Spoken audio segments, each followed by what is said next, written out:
Recently, while 최근에 driving, 저는 아내와 차를 타고 낯선 도시를 가다 실수로 길을 잘못 든 일이 있습니다.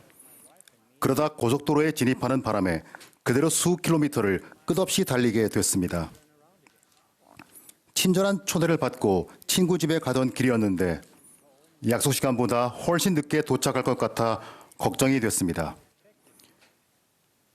애타는 마음으로 고속도로에서 빠져나갈 방법을 찾으며 내비게이션에 더 집중하지 못한 저를 원망했습니다.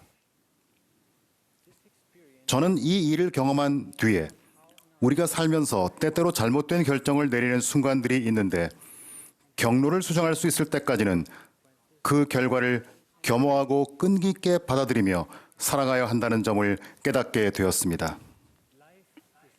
인생은 선택으로 이루어집니다.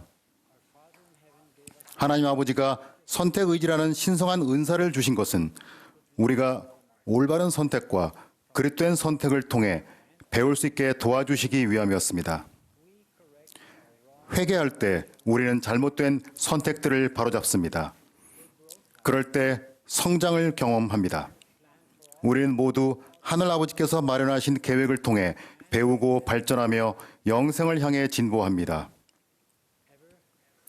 오래전 아내와 함께 선교사들에게서 가르침받고 교회로 들어온 후로 저는 몰모경에서 리아이가 아들 야곱에게 준 심오한 가르침에 늘 감동하곤 했습니다.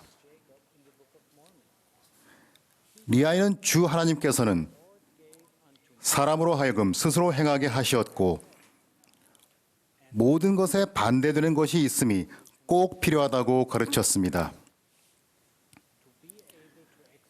선택의지를 행사하려면 고려해야 할 상반된 선택지들이 필요합니다. 몰모경은 우리가 이를 위해 충분히 가르침을 받았고 모든 사람이 그리스도의 영을 받았기에 선악을 분별할 수 있음을 또한 상기해 줍니다. in life, 인생에서 우리는 여러 중요한 선택의 순간에 끊임없이 직면합니다. 그 예는 다음과 같습니다. 하나님의 계명을 따를 것인가, 따르지 않을 것인가, 신앙을 행사하며 기적이 일어나는 순간을 인식할 것인가, 믿음을 선택하기 전에 무언가가 일어나기를 회의적으로 기다릴 것인가, 하나님에 대한 신뢰를 키울 것인가, 다음날 닥칠 또 다른 난관을 두려운 마음으로 기다릴 것인가. 제가 고속도로에서 길을 잘못 들었을 때처럼 내가 어리석은 결정을 한 탓에 비롯된 결과는 특히 고통스럽게 다가올 때가 많습니다. 모든 것이 내 잘못이기 때문입니다. 그럼에도 우리는 언제나 회개라는 신성한 절차를 통해 위안을 얻고 잘못된 것을 다시 바로잡으며 그 과정에서 인생을 바꾸는 교훈을 얻는 편을 선택할 수 있습니다. 때로 우리는 자기 손에서 벗어난 반대와 시련을 겪기도 합니다. 그 예는 다음과 같습니다. 건강할 때와 아플 때, 평화의 시기와 전쟁의 시기, 낮과 밤, 여름과 겨울, 일할 시기와 뒤이은 휴식의 시기. 이러한 상황은 그냥 일어나는 일이기에 대개 상황 자체를 선택할 수는 없지만 여기에 어떻게 대응할지는 자유롭게 선택할 수 있습니다. 우리는 긍정적인 자세를 취할 수도 있고 비관적인 자세를 취할 수도 있습니다. 그 경험에서 배움을 구하며 주님께 도움과 지지를 청할 수도 있고 홀로 시련을 겪으며 자력으로 감당해야 한다고 생각할 수도 있습니다. 새로운 현실에 맞춰 돛을 조정할 수도 있고 아무것도 바꾸지 않기로 할 수도 있습니다. 우리는 밤의 어둠 속에서 불을 켤 수 있고 겨울의 추위 속에서 따뜻한 옷을 입기로 할 수 있으며 질병의 시기에 의료적이고 영적인 도움을 구할 수 있습니다. 우리는 이러한 상황에서 어떻게 대응할지를 선택합니다. 조정하다, 배우다, 구하다, 선택하다는 모두 동작 동사입니다. 우리는 동작의 주체이지 객체가 아님을 기억하십시오. 또한 우리가 예수님께 의지할 때 그분이 자기 백성의 고통과 질병을 절며지시어 우리를 도울 것이라고 약속하셨음을 결코 잊지 맙시다.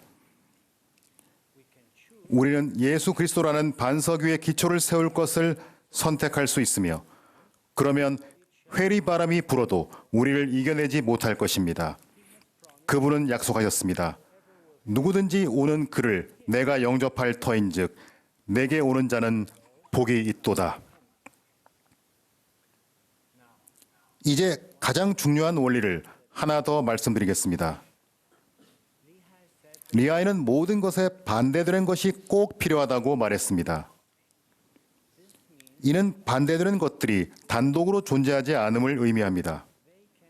이것들은 심지어 서로를 보완할 수 있습니다. 슬픔을 겪어보지 않았다면 기쁨을 인식하지 못할 것입니다. 이따금 허기를 느끼면 먹을 것이 다시 풍족해졌을 때 더 감사한 마음이 듭니다. 여기저기서 거짓을 목격한 적이 없다면 진실을 인식할 수 없을 것입니다. 이처럼 반대되는 것들은 모두 동전의 양면과 같습니다. 두 가지 측면은 항상 존재합니다. 찰스 디킨스는 이 개념의 예를 이렇게 적었습니다. 최고의 시절이었고 최악의 시절이었다. 저희 부부가 삶에서 겪은 예를 들려드리겠습니다. 결혼해서 가족을 이루고 자녀를 얻으면서 저희는 인생에서 가장 기쁜 순간들을 경험했지만 가족 중 누군가에게 무슨 일이 생길 때면 가장 아프고 괴롭고 슬픈 순간들 또한 맞이했습니다. 자녀와 함께하는 무한한 기쁨과 행복 뒤에는 때로 질병과 입원 그리고 괴로움으로 잠 못 이루는 밤이 반복됐고 그럴 때면 기도와 신권 축복을 통해 위안을 얻기도 했습니다. 이러한 상반된 경험들을 통해 저희는 고통의 순간에 결코 혼자가 아님을 배웠고 주님의 도움이 있으면 얼마나 많은 것을 감내할 수 있는지도 알게 됐습니다. 이런 경험에 힘입어 저희는 훌륭한 모습들로 단련되었으며 그 모든 것은 충분히 가치 있는 일들이었습니다. 이것이야말로 우리가 여기 온 이유 아니겠습니까? 경전에서도 흥미로운 사례들을 찾아볼 수 있습니다. 리아이는 아들 야곱에게 야곱이 광야에서 겪은 고난을 통해 하나님의 크심을 알았고 하나님께서 그의 고난을 성별하사 그의 유익이 되게 하시리라고 가르쳤습니다. 조셉 스미스가 리버티 감옥에서 혹독한 수감 생활을 하고 있을 때 주님은 이 모든 일이 그에게 경험이 되고 그의 유익이 될 것이라고 말씀하셨습니다. 마지막으로 예수 그리스도의 무한한 희생은 단연코 고통과 고난이 가장 크게 드러난 예이지만 그 희생은 하나님의 모든 자녀에게 속죄라는 놀라운 축복도 가져다 주었습니다. 햇빛이 있으면 그늘도 있기 마련입니다. 홍수는 파괴를 부를 수 있지만 대개 생명도 불러옵니다. 슬픔의 눈물은 자주 안도와 행복의 눈물이 됩니다. 사랑하는 사람이 떠날 때 느끼는 슬픔은 훗날 재회의 기쁨으로 보상됩니다. 전쟁과 파멸의 시기에도 보는 눈과 듣는 귀가 있는 사람들에게는 친절과 사랑이 담긴 소소한 선행 역시 풍성하게 베풀어집니다. 오늘날 세상은 미래 일에 대한 두려움과 불안으로 특징지어지곤 합니다. 하지만 예수님은 당신을 믿으라고 하시며 이렇게 가르치셨습니다. 무슨 생각을 하든지 나를 바라보라. 의심하지 말며 무서워 말라. 삶에 주어지는 모든 동전의 양면을 보기 위해 계속해서 아주 의식적으로 노력합시다. 양면이 단박에 보이지 않을 때도 있겠지만 두 면이 항상 존재함을 기억할 수 있고 믿을 수 있습니다. 나는 내 어려움과 슬픔, 고난, 고통으로 규정되지 않음을 확신할 수 있습니다. 성장하고 하나님과 더 가까워지는데 그보다 더 도움이 될 것은 그것들을 어떻게 마주할 것인가입니다. 어려움보다 나를 훨씬 더 정확하게 규정하는 것은 내 태도와 선택입니다. 건강할 때는 매 순간 건강을 소중히 여기고 감사하십시오. 아플 때는 인내심을 갖고 거기서 배우려고 노력하고 이 상황이 하나님의 뜻에 따라 다시 바뀔 수 있음을 기억하십시오. 슬플 때는 행복이 바로 앞에 있음을 믿으십시오. 그저 아직은 알아차리지 못할 때가 많을 뿐임을 믿으십시오. 의식적으로 초점을 옮기고 생각을 드높여 시련의 긍정적인 측면을 바라보십시오. 그런 면들은 반드시 항상 함께 존재하기 때문입니다. 감사를 잊지 마십시오. 믿음을 선택하십시오. 예수 그리스도를 믿는 편을 선택하십시오.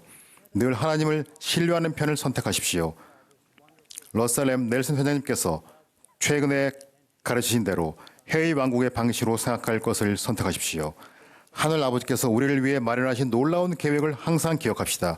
그분은 우리를 사랑하시며 시련 속에서 우리를 돕고 우리를 위해 당신께 돌아갈 문을 열어주도록 사랑하는 아들을 보내셨습니다. 예수 그리스도는 살아계시고 모든 순간 우리 곁에 계십니다. 우리가 그분께 도움과 힘과 구원을 청할 것을 선택하기를 기다리고 계십니다. 이 모든 것을 예수 그리스도의 이름으로 간증드립니다. 아멘.